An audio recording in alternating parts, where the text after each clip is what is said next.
And the game is starting, guys. Here we go. This is game 3 of a best-of-3 series, so it's the last game for either of these teams to progress in this tournament. This is the Bring Your Ally tournament, sponsored and hosted by Baz, one of the 2v2 players in the North American server community. Great thanks and shout out to him. Shout out to everyone from the Team Games community, both on European server and NA server.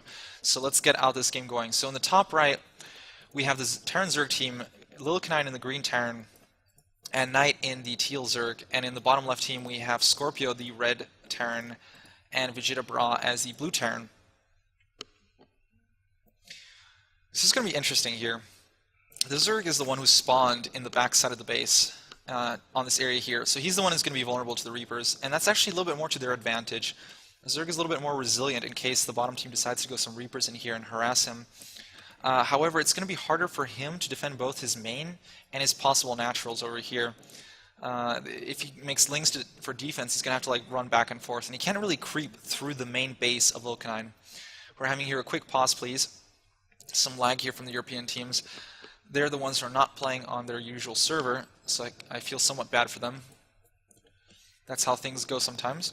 And it's all going to boil down to now the gas timing of the Terrans. When they get their gas is going to tell us exactly as to what they're going to be doing, what kind of builds they're going to be doing.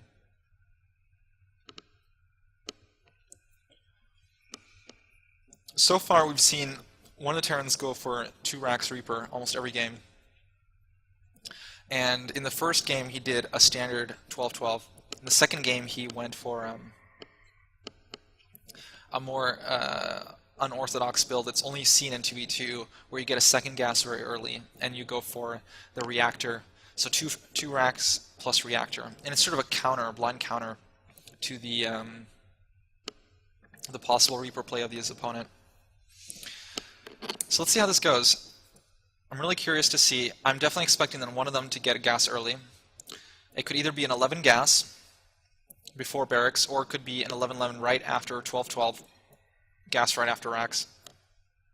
Either one is highly viable. If you get the gas first, you're more prone to going for like a 1-1-1 Hellions or Hellion drop. This map has quite some distance to rush. It takes some time for links to get here.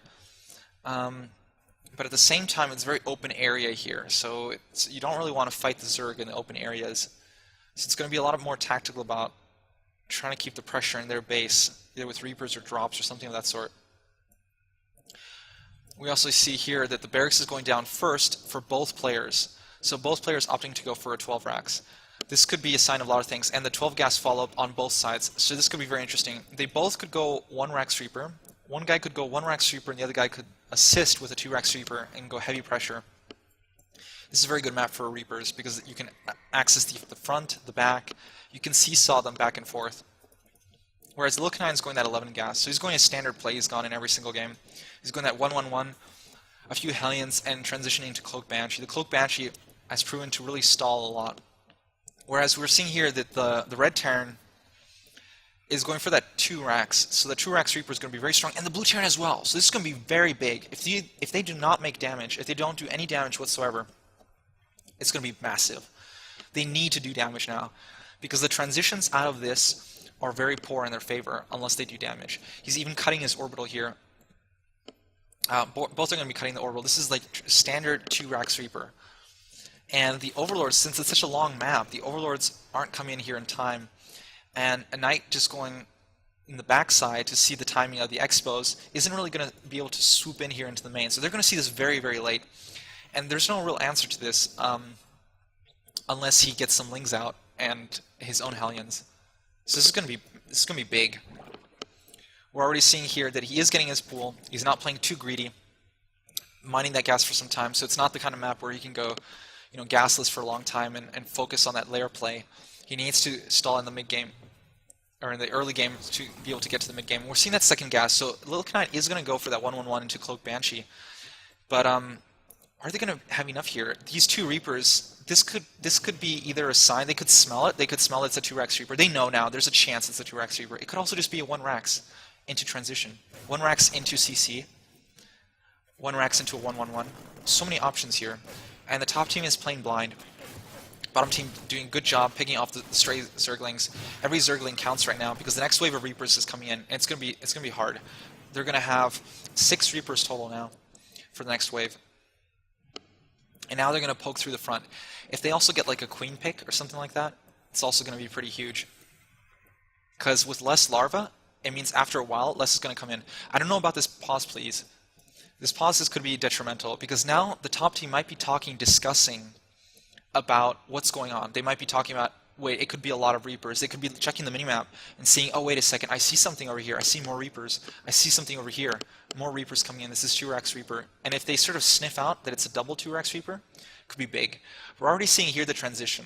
So the transitions are definitely doable out of 2-Rex Reaper. You're just behind when you dump all your gas into this, because you're vulnerable to 1-1-1s. What happens is then you have to defend against their Cloak Banshee, and you have nothing to pressure them, and the Zerg gets out of control for his Muta play.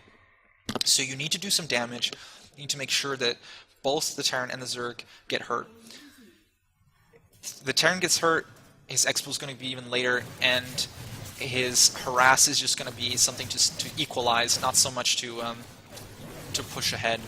But if you harass the Zerg, his third's going to be just that much more delayed. The Mutas are going to be more delayed. It's in your favor. So they want to try to get as much damage in as possible. Can they do it here? It looks like they did. It looks like the top team managed to defend this here. They didn't quite get the pick here of the Queen. They're going to swoop back in here, and Knight already knows it. They know this kind of map. The Lings are already rushing down. They're converging here at the top. The players are sharing control. They're all sharing control. It's the blue player here controlling all the Reapers at once. More Reapers coming in. They're dumping more in gas, and I'm not sure here. They don't have. They see that it's a 1-1-1, but they don't know exactly how many gas. They don't know if it's cloak or not.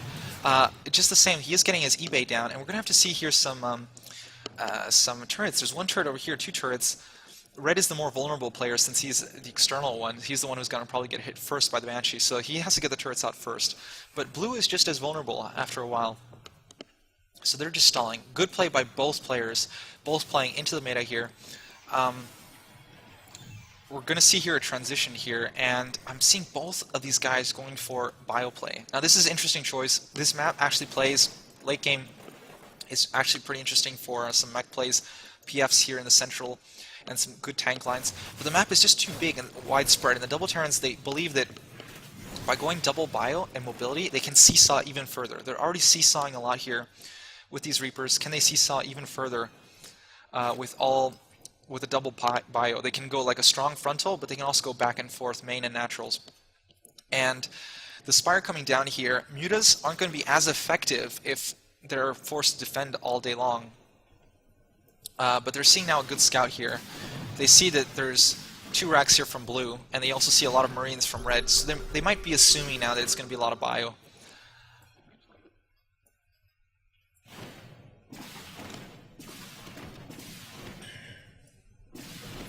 And we see Rifkin saying here, the PJ Salt here, I think the blue here a little bit salty that someone scanned, but they didn't manage to catch the Banshee. And already pulling the drones here in preparation of all these Reapers. The Reapers just decimating the Hellions. That's what happens in light units versus light units. And I have to say, like, looks like bottom team is doing an excellent job here. And if they transition out of this, like, look at all these barracks that they're putting in. If they just follow up with, like, bio drops, they'll have this game in the bag. This game is excellent. Top team is at a loss right now. They're not exactly sure what they can do. It's going to boil down to these Mutas. Can Knight make something happen here with his Muta play? The Banshee seems to have sort of lost its steam. It's only here hammering down at the orbital. At the same time, as the game progresses though, Zerg eating up the map, getting his third. If he gets more map control, if they keep on delaying these naturals of the Terrans, and the naturals can't build up that scary bioforce, it's going to be a problem here. Knight cannot afford to lose these Lings. They need to hold on to as many units as possible. Get as much map presence going. He's not too worried about revealing the Mutas because the bottom team knows it's coming at this point. But this is not a lot of Mutas here. We're only seeing like 6 or 7 here. 7 Mutas flying down here. And I don't know if this is going to be able to do a lot. They're trying to pick off these Reapers because without Reapers there's really no map presence, no map control for the bottom team. And Zerg can then even maybe get like a greedy 4th or something like that. They can make something happen at least. But in terms of damage here, we'll see. We'll see what happens here. We got a lot of bioforces here at the bottom. Mutas here swooping back and forth, picking off little stragglers here as much as they can. There's an upgrade going on here. He might have considered picking that off, but then saw the tower. Banshee still swooping in. I believe this is the second, if not third, Banshee here. That's the third one, so it's definitely the third Banshee of Lillekanin coming here, doing a lot of work, a lot of scans. Those mules, that energy would have wanted to go into mules to get minerals to crank out more bio. Bio is very mineral heavy, but instead they're just forced to defend here. So I'll take back what I said earlier. I was hoping that the bio forces would keep the mutas at the top and keep the mutas busy, but it's the other way around. It seems that the mutas are just making it happen, keeping the Terrans in play. Banshee stalled long enough, the naturals, for the mutas to arrive, but now we've got a lot of Marines here, a lot of Marines pushing up front, and it's going to boil down to these Hellions picking them off. Can the Hellions do it? Blue Flame Hellions here, if they have like some Ling support here, it's going to be big. Bottom team knows this, but they also realize that their timing window is starting to close down. They need to start denying the third base of the Zerg. They need to do some pressure. They're sort of behind here after that good harass in their own natural line. They got to make something happen. Let's take a quick look at the supply here. We see that Zerg is way ahead here, but it looks like all Terrans are sort of even here. Red is the one who got hammered the most from the Banshee, and I'm really wondering, it's not so much a question here of army supply, it's a question of composition. There's only Marines here, not even Marauders to tank out the Blue Flame Hellion shots, and we got the big stim, and a lot of these Marines are instantly getting killed here, and they didn't even need to wait to get onto creep here. They killed almost all of the red Marines, but at the same time, Blue here hammering on some of the SCVs and the mutas flying around here to join in with the Hellions, so the Hellions can slightly tank as the mutas clean up. And it looks like their entire forces of the double Terran team has been cleaned up, and the top team just executing the strength of the Terran Zerg with the muta and Hellion combination here. I'm really surprised at the way this is going. This was a very good, very close call. There's small things the bottom team could have done to turn it differently. If the Banshee harass had been a little bit less successful, this bio push would have been at least a good 1 or 2 minutes earlier, and that much more scarier. But it looks like right now that the top team has stabilized and is turning this around. They're now bringing the pressure back onto the bottom team. These reinforcements are just scattered here from the bottom team. They're just throwing them here into the Hellion line, getting picked off. Lings swooping down, complete map control for them top team so they can get their force bases, whereas the bottom team is just struggling. They have very little map presence, so they don't know where the armies are positioning here. They don't see these Banes being morphed here at the front lines. The Stimming here, they see the Banes. He realizes something is up. They need to engage as much as possible. The Banes are so close there. If they finish morphing, and he's just going for it, he's trying to get, he needs to spread those Banes out, gets decent connections, loses a lot of Banes, but it's still worth, because now the Hellions and the mutas are going to rain free havoc on more of this Bioforce. Just not quite enough. We have both of these guys 1-1, but and 1-1 Lings here. But these Blue Flame Hellions are just so cost efficient. +1 Blue Flame Hellions, they're just doing so much damage. There's really very little that the bottom team can do in this situation. The double bio is, I mean, it has its utility. It's very flexible, but if you don't put the pressure on as the aggressor, it's not as cost efficient as maybe the mech. The mech served them very well in the second game and did quite well in the first game, but it seems now they're adding more and more tanks. They need to transition into more tank-heavy comps to keep the Hellions and the Lings and Banes at bay. They have the command centers in place, but they just can't quite secure their thirds just yet. Here, Red is trying to clean up here this area on the right side to get his base going.